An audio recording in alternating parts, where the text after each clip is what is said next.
Hello everybody, welcome back to Roll the Ridge podcast. Sorry it's been a few days, but you know, life gets in the way, doesn't it? And I don't think anybody's really in a rush to talk about Tottenham right now, are they? I don't think anybody's in a rush to even think about Tottenham, but thankfully I found somebody that does want to talk about Tottenham with me. Welcome back, Mr. Ritch Grove. How are you getting on, mate?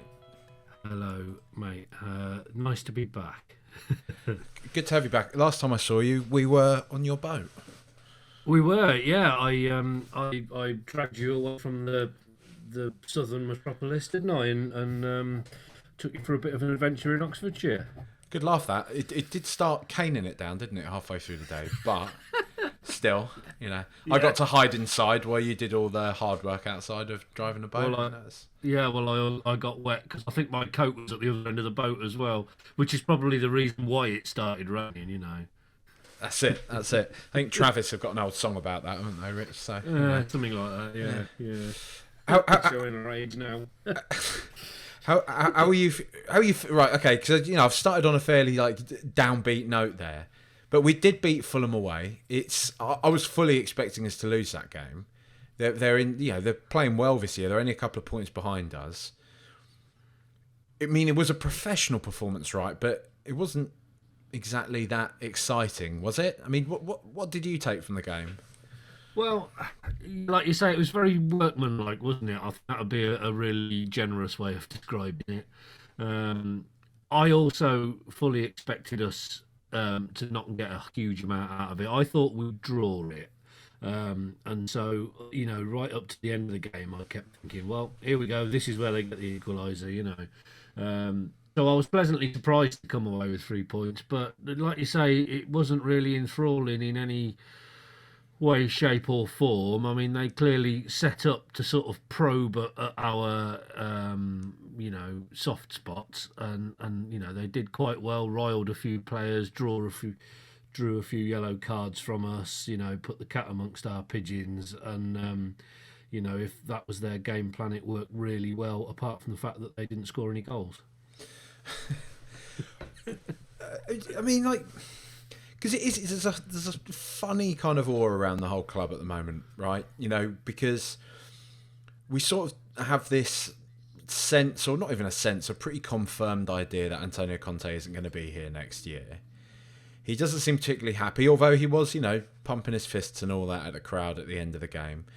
The crowd were vociferously supporting him and laying into Daniel Levy. Great support as well, I've got to say. That Fulham away support was unbelievable. Mm-hmm. So good on him. But, you know, the way things are going on, I know this has become like one of those big culture wars, right? People want to cling on to Conte. If you're not on board with that, you know, it's some sign of weakness or whatever. But in the real sense that he's not going to be around, apparently so anyway, for anything past the end of this season. Are we wasting half a year? Could we be bringing somebody else in? And this isn't even a cry for Pochettino at this point in time. It's just, could we be bringing somebody else in at this time? Give them half of this season to get up to speed, assess the squad, you know, go through all of the things and try to get a bit of the good feeling back. Because we keep winning games, and I think the good feelings will come back, Conte going at the end of the year or not. But it just feels a bit messy to me. Yeah, it's the difficulty is picking apart the sort of social media narrative and this kind of you know, mass panic that everybody seems to adopt relatively readily about the situation, and then of course, you know, as has been spoken about quite extensively from you know, certain people in the media and also fan groups and people like the supporters trust, and that, you know, that we have this silence from the club so that we don't really know what the actual truth is, whether he is going to stay. You know, I mean, he seemed to be going to great lengths in the post-match interview to try and alleviate some of that, although it didn't sound particularly convincing to me. You know, he spoke about being proud to be the Tottenham manager and you know, buzzwords like togetherness and suffering and all this, you know, that the players have started to trot out as well now. So it is a strange thing to try and pick out the reality from. I mean, if he is leaving at the end of the season, I can't understand why they don't get shot of him now, because you've sort of said we're not even in a situation where it's a cry for Pochettino. Well, I'm quite happy to put my cards on the table and say I want him back immediately. If Conte isn't going to stay, then fuck him off. Why are we going to continue to fill his pocket full of our cash when there's somebody already there that's out of work that clearly wants to be involved with the club again, and clearly will have some sort of a positive impact if he comes back in. I don't understand the rationale of hanging on to Conte for 4 months of will he, won't he? Because it's not going to do anybody any good, is it? Well, here's one of the bigger questions then. In terms of this, because it seems to be that, and I'm guilty of this as anybody is, it seems to be that Conte personally gets the ire for a lot of this from, people I don't even want to say the faction, just people who are of the thinking that it's not really a healthy situation to continue with. But really, in truth, isn't this more emblematic of the fact that Daniel Levy is starting to make a bit of a mess of running this football club?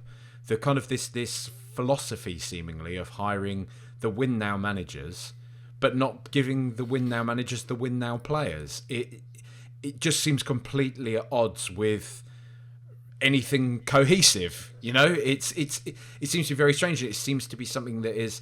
I understand he's under the microscope a lot, especially from Tottenham fans. We're so starved of success. We've gone through that glorious sort of Pochettino era into what now, the past coming up to 4 years now of just, let's be honest, pretty boring, abject kind of football. All right, we've had Champions League qualification in that time. We shouldn't forget that.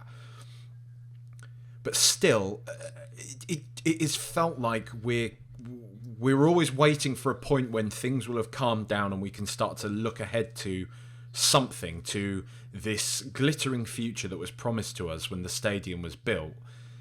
But it just seems that we're still kind of just in this fractured, kind of messy place, which a lot of it seems to be the making of Daniel Levy, or at least the people running the club.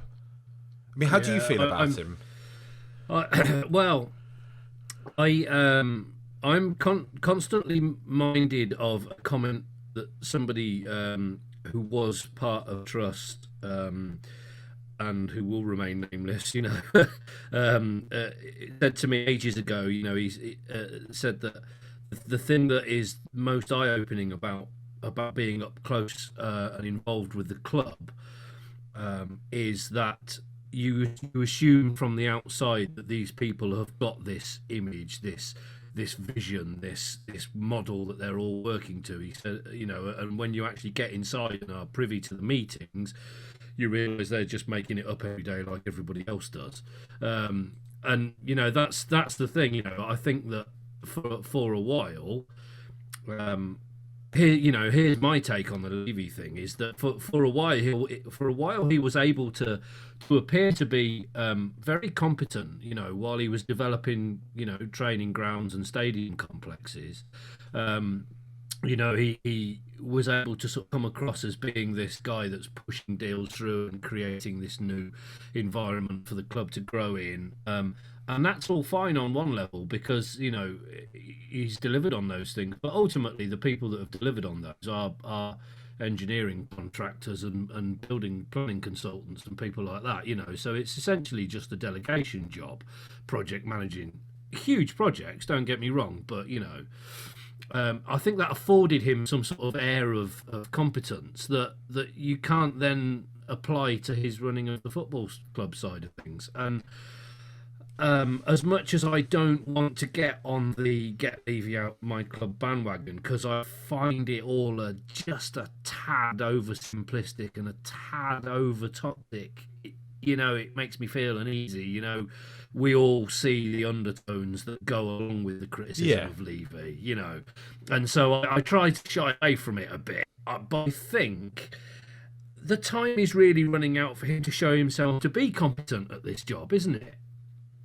Yeah, and He's had this grace period where they were building everything, and they said afterwards, like, now is the time we're going to deliver. And I said last year, they've got 2 or 3 windows to start delivering now. And then they said, oh, we're going to pump an extra 150 million quid into the squad development, and we're going to hire this elite coach, and we're going to really push on. And we all went, all right, fine. Okay, so it looks like he might actually deliver on this. We've got to give him a chance. But if you sort of read between the lines on what Conte says and the way that he uses the players that he's been given and the way that he doesn't use some of the players he's been given, there's obviously a disjunct in between what the vision was and what the guy coming in to run the football side of it thought was going to achieve. And, ultimately that does fall down to Daniel Levy, doesn't it? Well, yeah, I mean, this is the thing that I've sort of been considering lately, because like you say, it is all very complex. There's no simple explanation to why Tottenham haven't won a trophy under ENIC's stewardship. It's not, people want to, like you say, boil this down in this very reductive fashion to, there's one answer here, Daniel Levy, Joe Lewis, parasites and all that type of, like you say, this sinister type stuff that comes with it. And I'm definitely not saying everybody that has an issue with ENIC or Levy and stuff are anti-Semites. I just think like you point out, we need to be conscious of the fact that there is this like visceral level of criticism that strays into very uncomfortable, weird territory. And it does make me feel, it's funny, it's one of those things, it makes me feel more uncomfortable criticising the owners, because I don't want to be seen as being like lumped in with a lot of that stuff. And I think it's Spooky, or it might have been Tom Hayward made this point on Twitter, saying like, you do realise there's like, you can make a fantastic case for criticising Daniel Levy, but the more you veer down this kind of weird, sinister route of photoshopping their heads onto almost like literal Nazi propaganda, you put off a lot of people. You don't get that support that you probably could if you were actually just more, dare I say, a bit more rational about it and a bit more like down the line about it, and just stick to facts, which is that really, in truth, ENIC and Daniel Levy, they're an investment company. They were brought in to scale up the operation at Tottenham Hotspur. They were brought in to make us a better team, a more profitable team to sell on, a more lucrative asset. That's exactly what they've done. Then they weren't brought in to manage a super club, which is what Tottenham are now. And I think this is kind of, because I have been giving this a lot of thought, and I think that to me is the most concise way I can put this. And you know me, I'm verbose and I like to have a big waffle about stuff, but that to me is the way I would look at this proposition, that they are now doing something which they weren't brought in to do, and they're not specialists in. Like you say, Daniel Levy, he's a great businessman. He knows the type of assets to create to make the club a more enticing proposition for somebody else to come and buy, which was his remit, which is what the whole point of ENIC coming in the first place. But now that we've arrived there, it just feels like, to me, like we're treading water. And look, we can moan about this on a podcast. People can campaign. People can go and protest outside the training ground, such as their right. Fine, more power to you if you want to do that. I just think the real truth of the matter is that until somebody rocks up with, let's say, £3.5 billion, probably, yeah, ENIC and Daniel Levy aren't going anywhere, are they?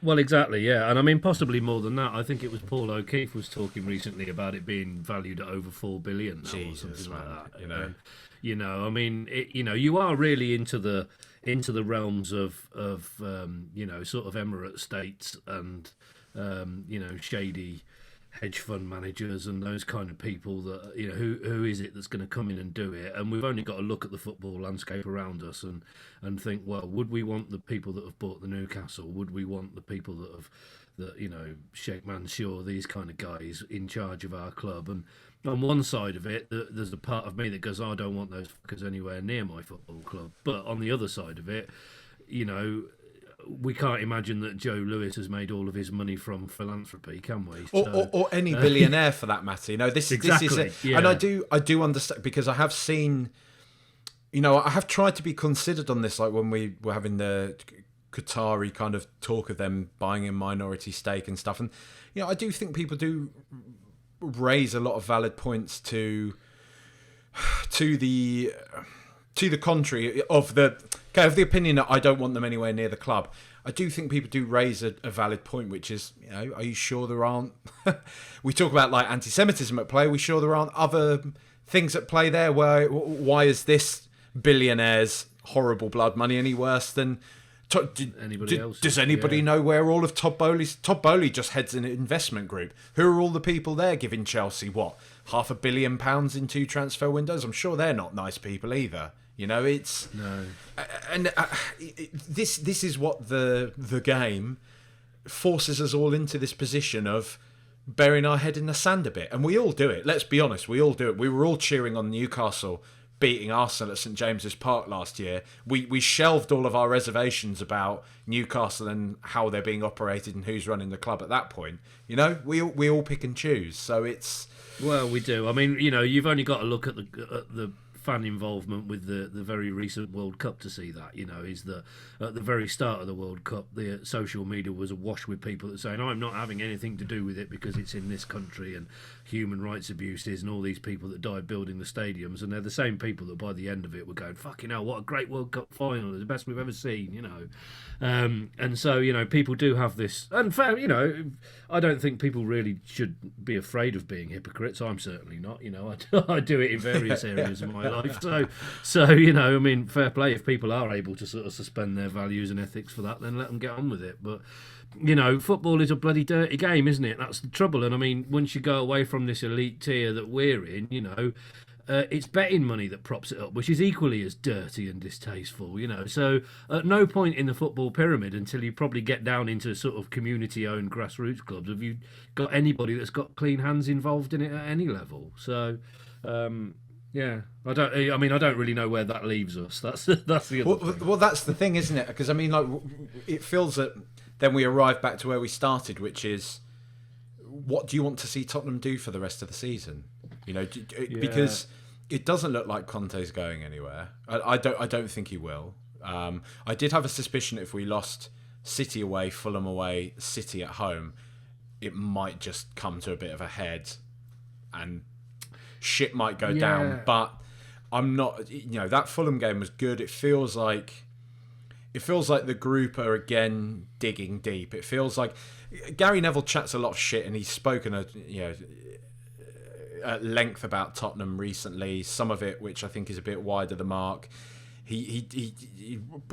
Namely him sort of essentially intimating that Tottenham are where they should be in their rightful place, whilst most of the year he's whinging about the Glazers and saying Manchester United are not where they should be, kind of thing. He's got this kind of awful kind of sense of, I don't know, he just likes to back up the kind of establishment clubs quite a bit and has this firm idea of United, Arsenal, Liverpool, I think, being the top dogs of the Premier League and always should be.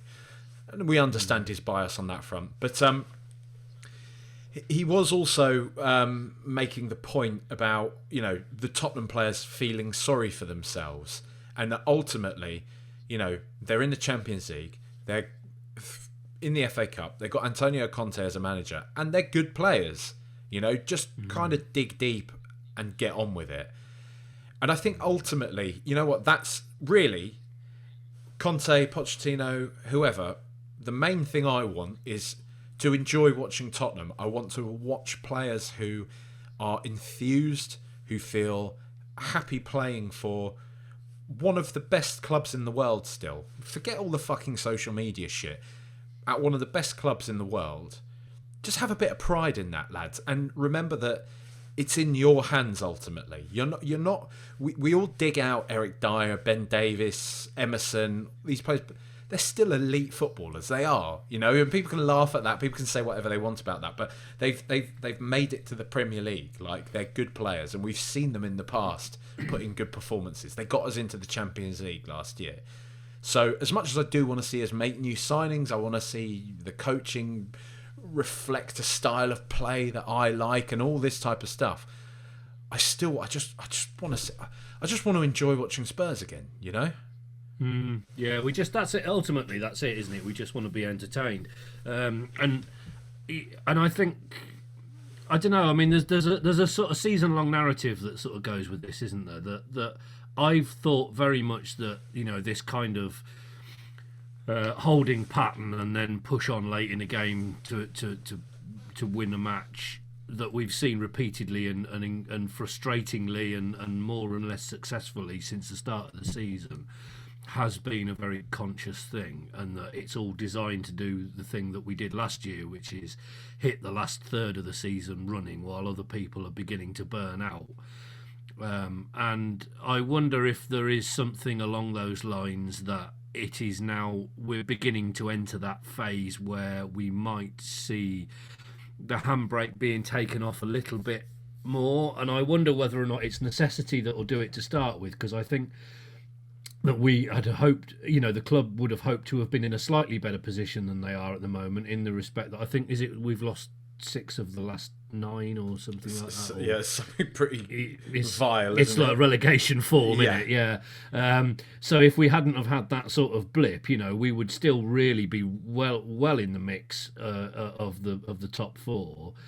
And we might have seen this kind of cautious approach to the matches endure a bit longer. But I wonder whether or not now that we're going to see this begin to change a little bit sooner, and perhaps something that has come out of the last couple of weeks is this, Harry Kane saying after the game that they'd had, players had had a squad conference and sort of thrashed a lot of things out, and they'd all decided to suffer a bit more, and all of this stuff that he was saying to Sky, and that kind of tallies up with what Conte's been saying. And I wonder whether or not there's been this sort of, right, okay, now we're going to have to do it. It's time to shit or get off the toilet. And and perhaps this next couple of weeks we'll see that. I mean, I think we've got Man City again in on the 5th, isn't it? And then I think we've got Chelsea next month as well. We've got a couple of big games. Obviously, we've got the Cup this weekend.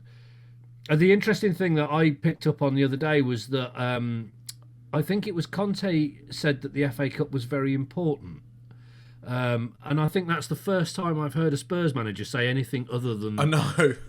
We need to get into the top 4, yeah. Exactly. I wish I could concentrate on the cup, but, and you're like, no, not the but bit, please, Yeah. And so I wonder if this, has there been a revision of expectations? And I think it was even Gary Neville himself that said, if Tottenham win the FA Cup this year, they've had a good season.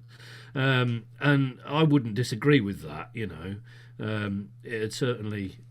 it would certainly get a particular monkey off our back. I do wonder how much of that is a certain Mr. Harry Kane just saying, you know what, lads, I've played in the Champions League, I love it, but also I'd love to fucking lift the FA Cup, and because it sounds ridiculous, this because this is a good segue. I wanted to talk about Harry Kane after this because obviously he matched Jimmy Greaves' record during the course of this Fulham game, and a beautiful strike, beautiful goal at that to do that. It's there has been this talk lately that he is going to actually commit his future to Tottenham now, that it's in his head that he wants to achieve success with Tottenham. And I dare say, it's a big gamble. It's a big gamble because he would be rightly immortalised if he's the guy that wins a Premier League or a Champions League with Tottenham and breaks Shearer's record and is the club's top goal scorer. He is, without question, our best ever player and one of the best ever strikers in the Premier League. We're always these kind of doubts, these kind of like social media memes and stuff about what has he won and all this type of shit. It would be lovely, like we saw with Messi in the World Cup this summer. The kind of isn't he one of the greats, or I don't know if we can consider him alongside Maradona because he's never won a World Cup. Now he's got that picture. There's Lionel Messi holding the World Cup. And I was saying this on kind of following on from my point I was making there about the players needing to dig deep. We've seen over the past 3 years, you see basically every single Argentinian player in the wake of that World Cup, in the wake of the Copa America before that, all basically running to Leo Messi every time they win a game or just something big happens. And they're all saying in every press interview, We want to win this for him. We want to do it for him. I know there's other big players. There's Sonny there. There's Hugo Lloris as well at Tottenham. Two long-standing kind of club servants. But, lads, it would be great if everybody could just get behind winning something for all three of them, but winning something for Harry Kane. If we could get that FA Cup over the line this year, or that Champions League. I mean, I say that so kind of flippantly, or that Champions League. But, you know what I mean? I feel like we're just in that place now where I've never really bought into the League Cup. It just doesn't do it for me. I know, and people will say you're a Spurs fan. How can you say that? But I just think where we are now, we need to win one of those big things. And I'm 37. I don't even remember 91. I don't remember us winning the FA Cup. I don't remember that. I do think as a fan base, as a club, the playing staff, all of it, we are just starved of something like that, right? And that would be, it would be pretty like blissful, wouldn't it? I remember seeing Leicester winning it a couple of years ago, seeing how elated they all were, jumping around on the pitch. And in that moment, I was like, fuck, I'd trade our fourth place for that. I really would, and it maybe in the what the club's ambitions are, where they want to go, the finances, all this type of stuff. Maybe that isn't for the best. But Arsenal haven't been in it for, 5-6 years now in the Champions League, and they're doing all right, aren't they? They've won a couple of FA Cups, Well, exactly that. I mean, I think, it's been spoken about recently quite a lot as well, that it was Arteta's early FA Cup win that's bought him the time to do the job that he's doing. Without sort of getting that in, was it his first or second season they won the FA Cup? I'm not sure. It does afford you a little bit of time. And, you just go back to the other big clubs, Manchester City, before they really emerged as the dominant force that they have been in the last decade, it was the FA Cups that they started with. That's how they started, lifting domestic trophies, just getting a couple of things over the line. And I think symbolically, the FA Cup for Tottenham would be a really, really important stepping stone for that. And I don't kid myself that it's important to most people that aren't my age anymore, I do remember it. I went to the 91 Cup final and it remains one of the highlights of my life, if you'd have told me then that, I would be into my mid-40s at least before we did it again, I would have laughed at you, because I'd grown up watching us win FA Cups through the 80s and 90s, into the early 90s, various other, bits of silverware along the way. And I thought this was going to be the norm. Tottenham were always a cup club when I was younger. The FA Cup was our trophy, right? It was, yeah. I mean, when we lifted it in 91, we were the record holders. That was the, our 8th one. But, there's something about that, even if it is lower in the importance stakes when it comes to clubs' progression, I think it is a very, very important thing. And I think it like you say, it does something that the League Cup doesn't do. It has got a little bit more kudos still, degraded as it has been of late. I think it would be very, very important, in terms of what you were saying a few minutes ago about Harry being ready to commit his future to the club again. I think that would be the thing that might make the difference. Let's talk about Harry, mate, because there's a school of thought that he's not a dynamic striker. His eyes are elsewhere now. He's let us down in finals. We should cash in on him now. Take the 80 million or so and buy somebody young and exciting and build a more cohesive team that isn't just all anchored to get the ball to Kane and he'll score.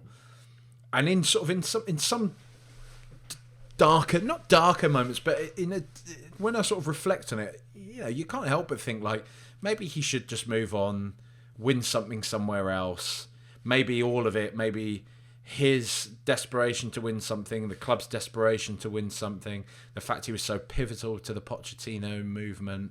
Maybe we do just all need that clean slate. We all need a break. And then I see things like him levelling Jimmy Greaves's the seemingly impossible task of levelling Jimmy Greaves's goal tally, right? And scoring a goal like he did the other day, and pinging the ball about like he does, like that Palace away game when we didn't look that great. Harry Kane decides to show up. He's everywhere. He's feeding other players. He's like his touch and his finish for that. I think it was his first goal against Palace. It was just sublime, and I just think, you know what, like, I don't give a fuck about a couple of seasons of, oh, maybe we can develop some young player or something like this. Like, we'll never see, likely anyway, we'll never see a player on this level at this football club again in our lifetimes, if not ever. Never say never. You know, we always said Jimmy Greaves' record would never be broken, and he's come and done that. But to see his journey, to see a maligned young player who couldn't even hold down a loan move, let alone, you know, get any first team appearances for Tottenham outside of the sort of dead rubbers in the UEFA Cup or Europa League, whatever it was at that point. We've seen him go on to become an absolute monster and just not stop scoring goals. Never stop scoring goals.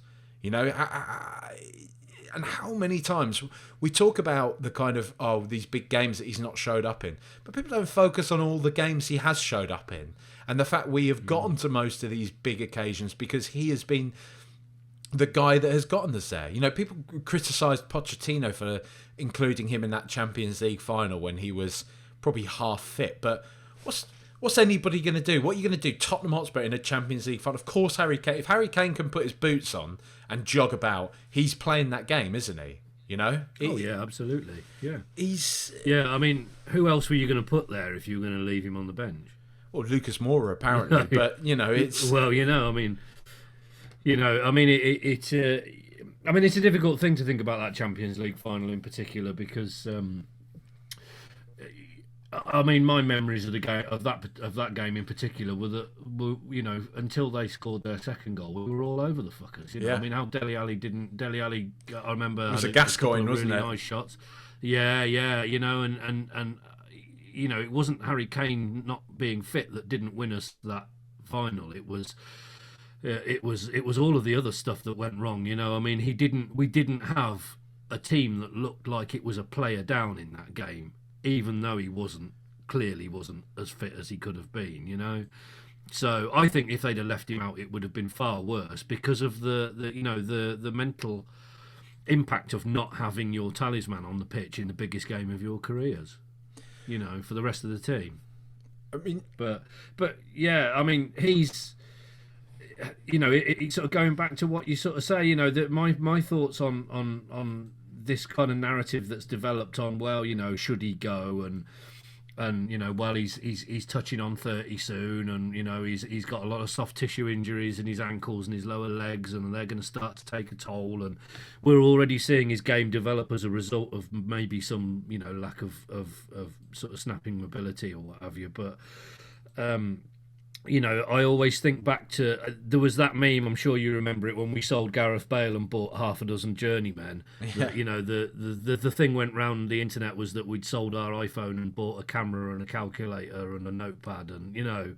And I think the trouble with selling Harry Kane is, how many players do you have to buy to fill all of the things that he does in that team again? Well, yeah, exactly that. I mean, and... Can we even replace him? You know, because no. How many years was it of trying strikers, good players, before Kane made his way into the league? You know, if you think about, well, exactly that. Defoe, think about how many goals he scored for Tottenham, and plenty of people still say, Defoe was never good enough, though. You know, it's madness. I mean, to you, mate, like. Is he? Do you remember Hoddle much? Because I see that's kind of I see a lot of people say, oh, you know, I still actually prefer Hoddle to Kane and whatever. I mean, is Kane the best you've ever seen, or you still got that soft spot for Glenn? Or well, I mean, I don't think it's a fair comparison. I mean, there are many wonderful things that you can say about Glenn Hoddle, and he was possibly the most talented English footballer I have ever seen. You know, I remember watching him as I was growing up, even though, I was still quite young when he left. But the thing about Glenn Hoddle was that he would go missing at times, and that's the one thing you don't ever really see levelled at Kane, is that he might not, even when he's not scoring, he drops deep into that central, advanced midfield role and does the hard work. So I think that's an unfair comparison. I'd say he's easily. If he's not the best player I've ever seen in my lifetime, he's the most valuable to Spurs. He does far more than Bale ever did. Bale in his last season, you could see teams putting 2 players on him and isolating him out of entire matches at times. And even when teams try to do that with Kane, he might not score, but he pulls their defences all over the place. And works and distributes the ball and he's a physical presence and he's there, and I can't think of a comparison for him, a like for like sort of player, No, I mean, he's a phenomenon, isn't he? Really, that's kind of the only way I can put it. And long may he stay at the club, because. Well, I would like to see him win something, but I want to see him win something with us. That's it, ultimately. Well, very much so. I'd hate to see him go up the road and lift something with, Man United or whoever else it might be, because clearly the Manchester City door is now closed, and perhaps that's why perhaps that has played as much into this notional decision making of his that thinks that he might now stay at the club, because you can see him going to somewhere like Manchester United. Gary Neville would clearly love for Manchester United to buy him. He makes that clear on a weekly basis. But that's not walking into the same setup, is it? They're still going through a process. They're far more likely to throw a load more money than us at the squad. They do appear to have got the right manager in place now, and they're getting rid of the toxicity in their dressing room. They've got rid of the big ego, and they're, but still, it's not a done deal if he goes there. Man United still might not win anything for a few years. And imagine that, leaving, because he's then the bigger joke, right? He's supposed to be the saviour of Man United, the man to get it over the line, and still he wins nothing with Man United.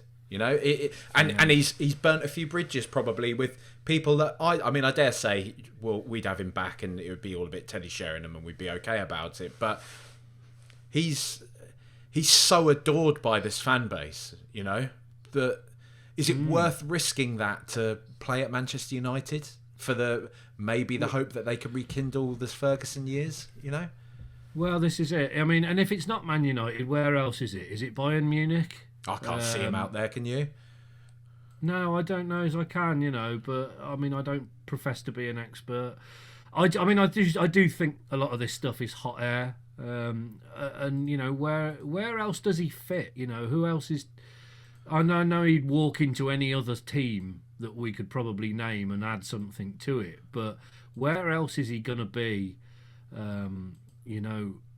As integral and as integrated into the side as he is at Tottenham, where else? And he said all along he only ever wanted us to show ambition, and I don't know. If we can get a couple more players over the line and bring some fresher faces in, we are still in the Champions League. We're clearly putting on a bit of a show to try and get the FA Cup. We are still only 3 points off a decent place in the top 4. I know we've played a game more than some of the others above us, but even after our blip, we are still kind of there. And I wonder, if it's not going to be for the money, where's he going to go that he's going to guarantee trophies if he's not going to go to Manchester City? He's not going to go to Liverpool. He's, like you say, I can't see him in the German league. Yeah, I don't know. Maybe he could go and be the new Shearer, go up to Newcastle. Well, that's not a bad. They'd certainly pay the money, wouldn't they? They wouldn't. He'd be, to be fair, he'd be idolised up there as well. So until he goes a few games without scoring, and then they'll all be saying he's not as good as Shearer. But still, yeah. What's there's plenty to choose from, mate. What are like some of your favourite goals of his down the years at Tottenham? Well, my favourite goal of his of all time is that deflected free kick at Aston Villa that saved Pochettino's job. There you go. Yeah, no, because if he hadn't scored that, we would never have had the Poch years. And we would have probably never had Harry Kane either. No, because he'd have probably gone back to Millwall or somewhere, wouldn't he? But if you remember, I think Pochettino spoke afterwards. He'd said to Jesus Perez, pack your bags because we're going home tomorrow. Before he'd scored that goal, he said it was all over. It was done. The experiment hadn't worked. If we'd come away from Villa Park without any points that matches, he was fully on board with the fact that he was going to lose his job. And you think, well, of all of the momentous goals, of all of the wonderful things we've seen him do over the years, I wonder if that might turn out to be the most important. It's bonkers, isn't it? Yeah. Any others, mate? Well, there's too many, isn't there? I mean, I love the one that boils everybody's piss, whether he header it or didn't he header it. I love that because it makes everybody angry. The Liverpool one, the Harry claim. That's it. Yeah, I love that. I love that kind of stuff. I love the goals that get under everybody's skin. My actual favourite is the North London derby at White Hart Lane, the mask goal from by the corner flag. You're not allowed to like that one, Rich, because we didn't win the game. What a fucking goal! Oh, mate, my head. Honestly, I was there. My head nearly exploded. Honestly, it was because in that moment, I've waffled on about it on here before, but in that moment, we were going on to win the Premier League, and Harry Kane our academy kid had just scored an absolute fucking worldie against Arsenal. Yeah. An unbelievable goal, one that we'd only seen the likes of Gareth Bale doing before that. It was absolutely unbelievable. But there are so many, like you say. I mean, ones I would like particularly give sort of note to is him still managing to score against Leicester, even though he was falling on his arse. I don't know if you remember that goal. Yeah. There was another one similar to the Arsenal mask goal in that same season, away at Stoke, when he cut in from the wing and just curled it. You saw the. Was that when we put about 4 or 5 past them that night? Didn't we? Yeah. Yes, I remember that game. Beautiful.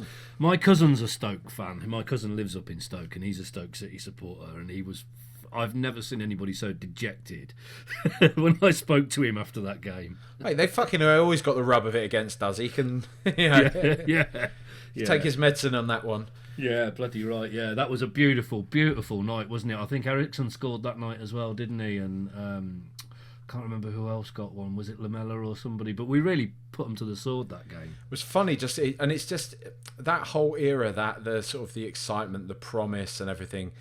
That Pochettino, so you think like 15, 16, 16, 17, even 17, 18, leading all the way up to the Champions League, I guess.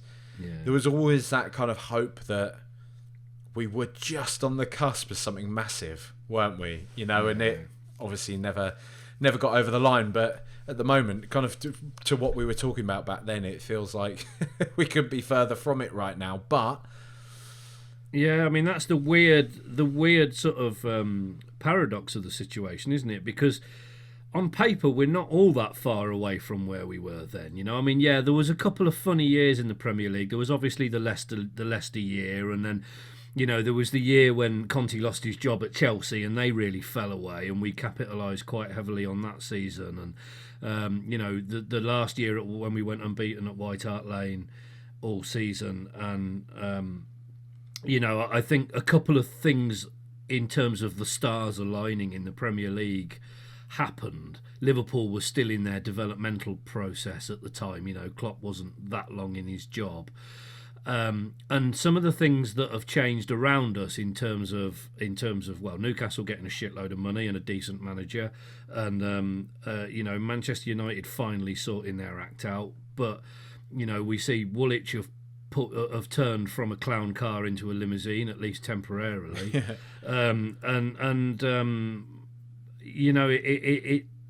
We don't really seem to have changed. We're in the same position. It's just everybody else has sort of made greater strides. I think we're points wise, we're only a couple of points off our best ever position for this point in the season.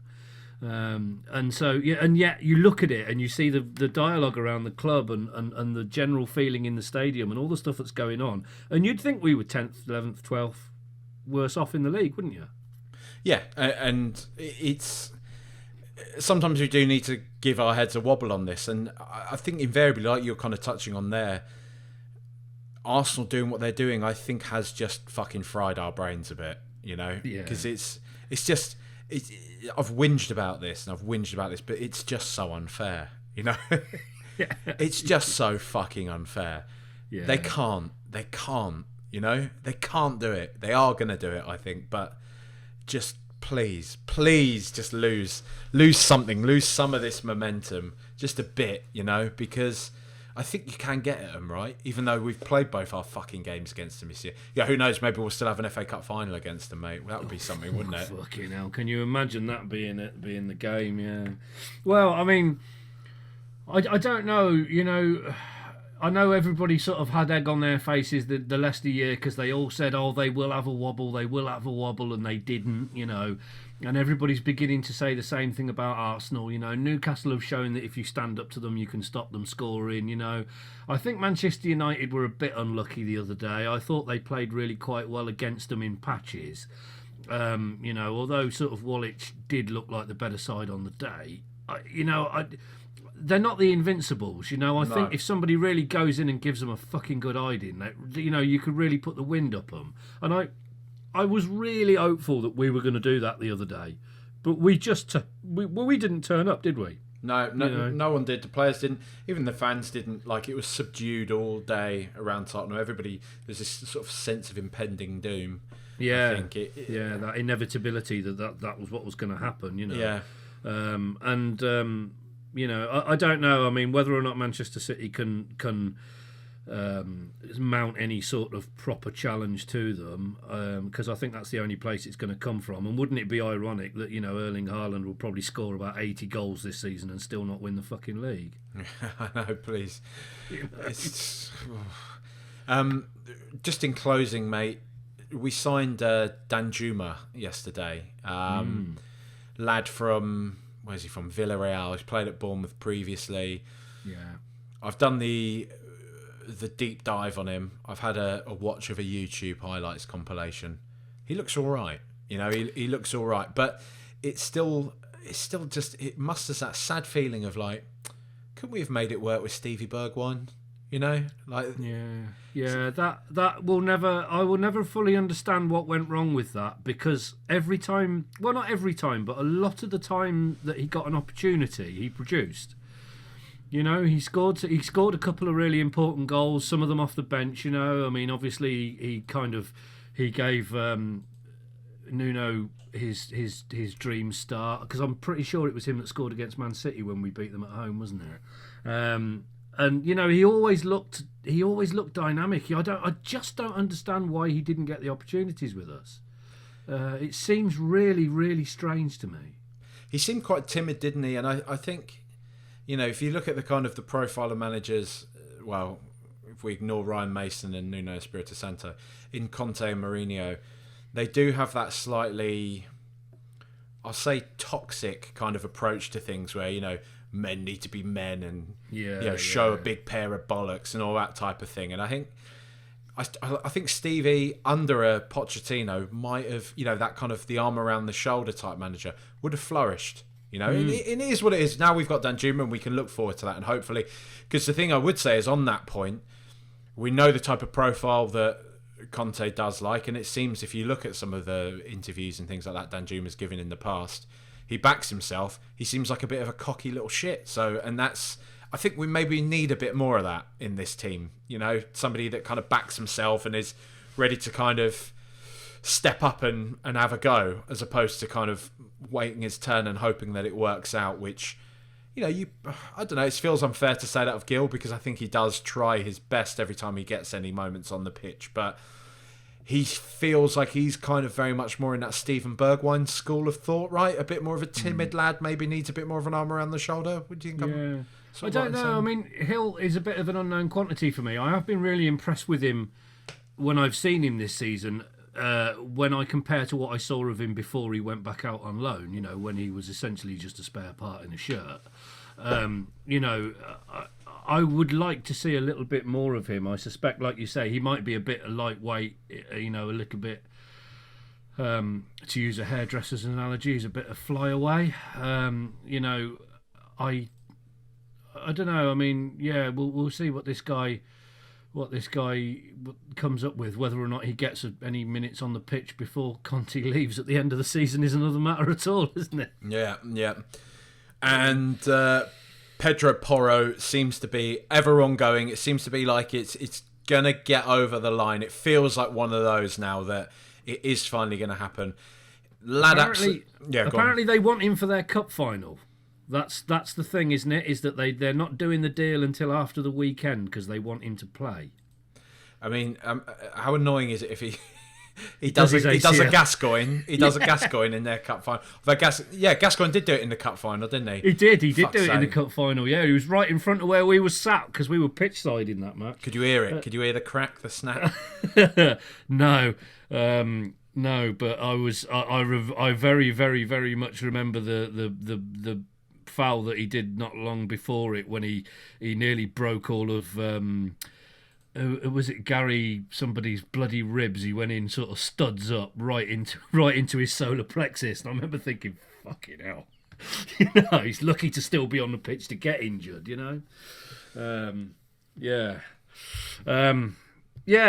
Porro, it'd be nice if he comes. I don't know. Have you heard any more about this? We were apparently after bringing Marcus Edwards back at the same time. I think that sort of just died a death. I've seen some people say he's got no interest in coming back to Tottenham. I would imagine as well, if you're kind of he's had a formative experience at Spurs, right? I can imagine the thought of coming back and seeing what's going on at the moment. Well, Conte might leave. Who's going to be the new manager? If Pochettino comes back, he'll be in square one again. So I can probably understand from his perspective why he wouldn't have wanted that to happen. And I don't even know if that's the reason why it hasn't happened. If it's just that, I think the last thing I actually saw was that Sporting just wanted a fair amount of money for him. Well, I mean, he's a gifted player, isn't he? I did sort of think there was something inevitable about him coming back, even if it's just so that Windy has to roll his eyes in stereo at the inevitability of it. But there you are. But there we are, mate. So hopefully this time next week we're going to be in the next round of the FA Cup. We'll have signed a couple of players. Things will be looking. Harry Kane will have signed a new contract. Maybe Antonio Conte will smile. I don't really want to say it because I know he has gone through bereavement, so I'll leave Antonio Conte alone at the moment on that note. I mean, that's the thing that we haven't touched on. He's had a bad year, hasn't he? And we can't ignore that our dip in form has come immediately after the death of Ventroni. Of course. And that's got to have affected the entire side. Son, we know, was particularly close to him, wasn't he? Yeah. So, yeah, not an easy time for them all. We've got to remember that while we're shouting and screaming. Not an easy time, but if we start winning games, mate, we can at least start to smile a bit, maybe, Well, yeah. Let's hope so. I mean, it'd be nice for us to turn City over in a couple of weeks. We've got. I mean, I think we showed enough in that game that they ended up trouncing us that we can break them. So. And I think we've given them one as well. If they can't get closer to Arsenal now after this, they do. They probably don't deserve to win the league. But I want to talk about that, so let's not. There is no league this year. No. There is no league. No champions will be crowned.